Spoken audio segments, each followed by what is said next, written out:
Alam mo kung bakit may content creator na hindi umaangat kahit matagal na?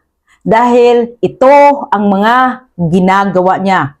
May kakilala akong content creator. Matagal na siya sa industriya. Kasabay niya halos lahat ng mga sikat ngayon. Noong umpisa, pari-pareho lang sila. Pari-pareho ng views, pari-pareho ng followers, pareho ng pagkakataon.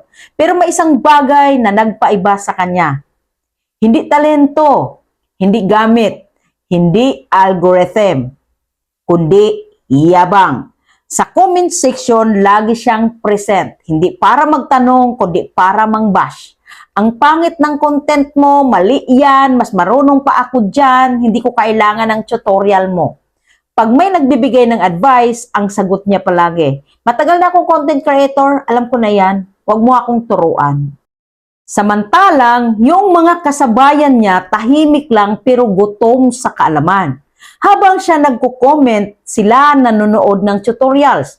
Habang siya nagyayabang, sila nag-i-edit hanggang madaling araw. Habang siya ayaw makinig, sila nagtatanong kahit paulit-ulit. Dumating ang panahon, yung mga dati niyang tinatawanan, na monetize, tumaas ang views, dumami ang followers, may brand collaboration na at kumita na. At siya, pareho pa rin ang content, pareho pa rin ang quality, pareho pa rin ang dahilan. Hindi ako ang pinapabura ng algorithm. Luto ang system, may favoritism ang platform. Yun ang reklamo niya. Pero ang totoo, hindi algorithm ang problema, kundi ang ego niya. Kasi sa content creation, hindi sapat ang confidence kung wala kang growth. Hindi sapat ang lakas ng loob kung sarado naman ang isip mo. Gusto mo ng growth pero ayaw mo ng correction. Gusto mo ng views pero ayaw mong mag-aral. Gusto mo ng pera pero ayaw mo ng proseso. Hindi pwedeng ganun. Makinig ka ditong mabuti. Ang basher palaging nasa comment section, namumuna, nanlalait. Ang learner, nakikinig, nanonood ng video at nagko-comment ng tamang comment. Yung isa laging may opinion, yung isa laging may improvement, yung isa naninisi, yung isa umaangat.